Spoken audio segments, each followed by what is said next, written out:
welcome back here. Let's check in with meteorologist Dante Ricci to see what's going on with these storms we're anticipating. Right now, Dante, it's kind of warm and sunny out there, but you can kind of feel that mugginess out there, Yeah, too. it's into the 80s as we get into the afternoon. Huntington's already hit 80, in fact, and I think the potential is there for 1 or 2 storms to form, and they're going to turn severe. But I won't let you know, you can't let your guard down today, but you really have to be weather aware for Friday, tomorrow. That's the more likely chance for severe thunderstorms, including the opportunity for a tornado or 2. But no matter where you are, large hail of quarter size or greater, and even some gusty winds. Today's winds will be 60 miles an hour with some of those storms. With any storms that come on Friday, we could be talking about 70 miles an hour or greater. And the storm timing, particularly during the evening and even into overnight for early Saturday morning. Right now, we're nice and dry, just a little bit of ground clutter as you head up towards the Ohio River. I am seeing a little bit of clouds starting to raise their way up, though, and at any time, one of those showers could grow a little bit taller. But we do have our system, our cutoff system to the east.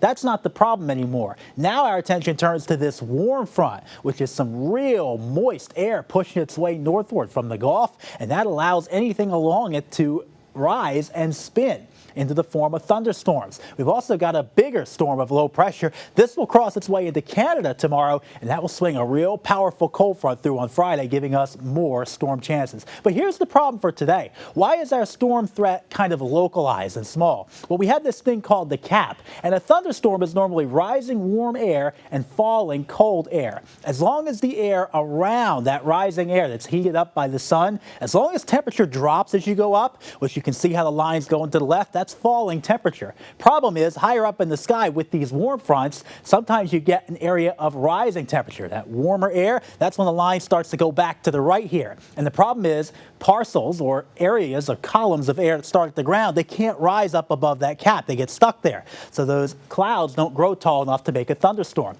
The energy for the storm's up here. So in order to break that, maybe you get a boundary, a front, or an old thunderstorm that weakens, pushes a rush of wind into an area, and that allows that air to get a little bit taller and higher into the higher part of the sky, and that's what forms a big, strong thunderstorm. And some of those could produce some really large hail today. We're talking about the potential here, just a chance for any storm to bring from quarter to ping pong ball size hail, and that's usually an estimation of how strong that wind speed is that rushes the raindrops higher up into the sky. So even though it's a localized thing, 1 or 2 storms could really be in a big problem situation later today. And notice by 4 o'clock, you see a couple of showers into the mountains, the higher elevations there, differences in heating, better chance for a storm to break that cap. By 5 o'clock, maybe into Webster County, the eastern mountains, severe thunderstorms are a possibility. Now, it wouldn't be out of the question, though, at this time, to get a stray storm in Kentucky that also brings some problems into the coal fields. We've seen a couple of models that have allowed that.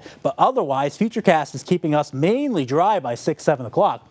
Just have to keep an eye on the sky tonight. Then overnight, a couple pop-up showers, maybe a thunderstorm. Then into early Friday morning, we track another cluster of storms making its way in from Ohio and Kentucky. Here's Friday's risk. Tornado chance, 5% area. That yellow color includes us here in Charleston and much of our western counties. Tornado risks appear to get a little bit lesser as you head into the mountains. However, these risks might have to be pushed eastward. See the black lines here? That's the chance of 75 mile an hour or stronger winds with Friday storms and Friday night storms. And that purplish and pink color here in our western counties, that's a good possibility. You pick a point within that region that you'll have some wind damage. We're talking about downed trees, power lines. Could be a big time wind problem with any storms that come through on Friday, plus the opportunity for damaging hail. Now, tornado risk. This is something that is also slowly on to the rise. Into this evening, we start to see the significant tornado parameter here. It's an estimation of an environment that's really good or capable of producing tornadoes. 5.8 as we head into tonight. Now, we have to have a thunderstorm for something to form, but these numbers really go up as we head into Friday night. By 9 o'clock tomorrow, 8.4 here in Charleston, and still on the rise into some of our southern counties as that line or cluster of storms starts to make its way through.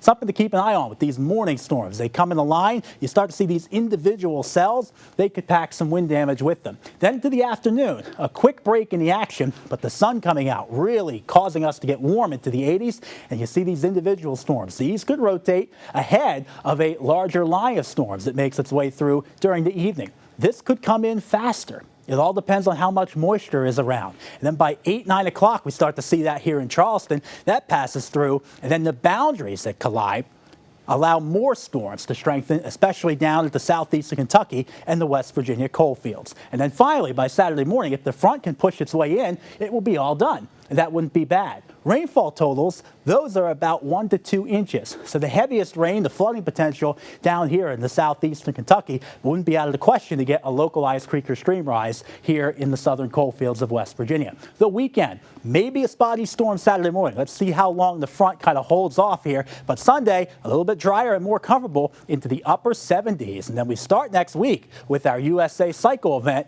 Nice in the 70s for Monday, but then turning unsettled by Tuesday and Wednesday with more chances for showers and storms.